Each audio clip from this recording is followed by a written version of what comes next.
Is it cold on the boat, and if so, how do I keep warm? That's probably one of the most popular questions that I get asked, so let me give you a rundown of how I keep warm on board my boat. And I'm going to share with you a little story because I recently just got in trouble. I was working on this net zero seminar and you had this lady ask a question, and I'll tell you about it.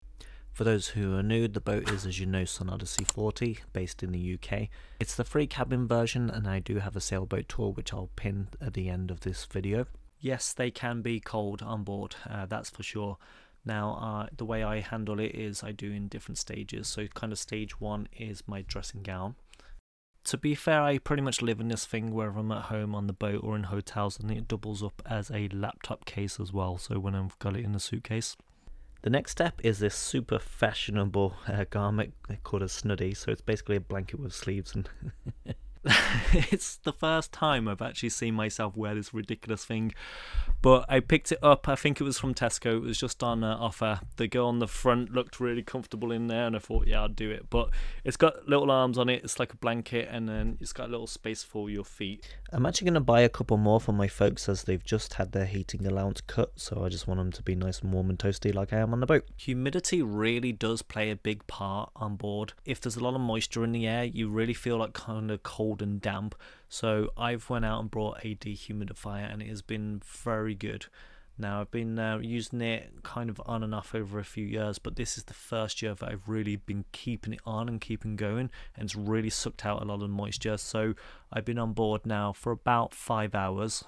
I've just grabbed it out of the dehumidifier so you can see how much water has actually been pulled out of the environment. I tend to put it on early evening. Now, I am connected to shore power, which means I do have electricity.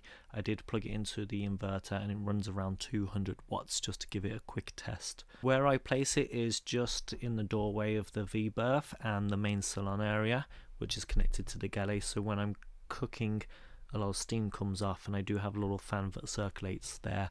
But over here, because you've got all the bedding, it kind of also absorbs the moisture from there, so it kind of makes going to bed a little bit later a lot nicer.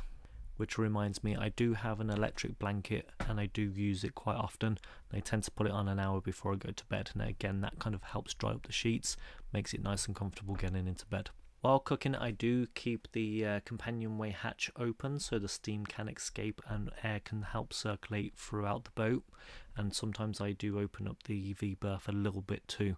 So again, you get the airflow because that takes away a lot of the dampness. So if you are at home and you do have problems with damp, air circulation and get something like a dehumidifier, you'll be alright. My most favourite way is cooking, and using the butane gas oven. It heats the boat very nicely. It's a nice warm cozy feel with a delicious ending. Now, the number one way I actually heat the boat is with a diesel heater, and it's also why I got in trouble at this net zero thing. Diesel heaters are fantastic. They blow the air around so you get the circulation. They also dry the air, which is fantastic for the marine environment. And I've seen a lot of people kind of adapt them to the houses because of the energy prices have gone up. Now, the main reason that I got in trouble at this net zero seminar is because you had this old lady. Basically, she had insulated her home, and with the new insulation, it's not allowing the air to circulate throughout the property. Basically, the way that she described it is literally like living in a big plastic bag, and there's mold growing, which of course isn't good for your health, especially when you're pretty old. And this lady had spent a lot of money. Now, I'd literally just spent several hours listening to these talking heads talking about environmental protection and how houses are going to have to spend around £30,000 in order to get them up to the energy efficiency rating that they want to by 2030, which is 6 years from when I'm recording this. Which means it's a lot of money to spend, obviously, but to get solar on the roofs, the insulation, and they also want the heat pumps. And of course, these people make a lot of money on selling things like the heat pumps and the solar panels to people and the insulation. And of course, when you've got a real world person there in front of you saying, I've just insulated my house and now it's damp, they don't really want to hear that. And they're of course trying to push the heat pump on this lady. Now, heat pumps, they're thousands of pounds, even with the government grants. Now, I don't believe in government subsidies unless you're a farmer. Now when I'm just simply zapping people in and be like, oh yeah, by the way, I'm from like a marine kind of environment, this is how we get around it with the diesel heaters, which you can buy for less than £200 on Amazon, by the way. And if you get what is referred to as heating oil, which is effectively diesel, here in the marina you can get red diesel. If you take away all the taxes, I basically pay around £1 a litre. What you pay at the petrol pump is something like 54% in tax, which is why it's significantly more. But here at the marina, you either have heating or you have propulsion, and they do the tax basis on there. So when I'm offering a better solution for a more affordable, they don't want to hear it. The diesel heaters themselves are very basic in design. They just basically heat up, they sip diesel, and then there's like a little fan that blows the air through the heating element, circulates the air, and they just work. They work fantastic. But diesel itself is very energy dense, which is exactly why trucks use them as fuel. It's exactly why the shipping containers, transport ships use them. It's because there's no real world substitute for diesel. When I'm about to go to bed, I will switch the diesel heater off. I do know people that run it all night without a problem. I prefer not to, because obviously I've got the electric blanket and I've got a sleeping bag and a big blanket on top of that.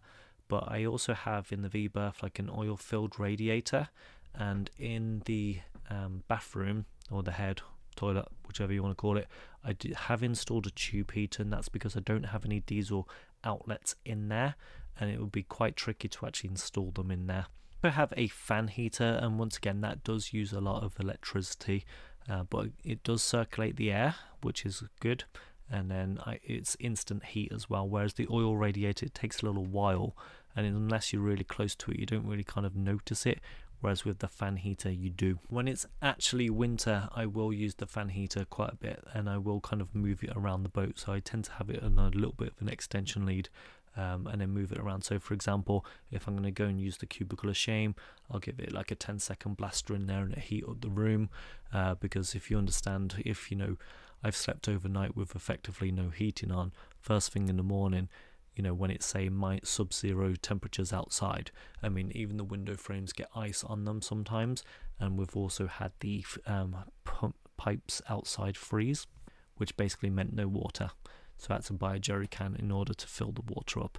But again, it's a rare occurrence that happens. I've seen on a number of boats, including YouTubers that I follow, they've got these little cubic mini stoves, they're called. So they're made in Canada, and they look pretty interesting. I do have a couple of friends at the marinas who use the solid fuel stoves, and they'll mix a blend of wood and coal depending what they have, and that's because they require absolutely no power, and they also kind of use them to heat water as well.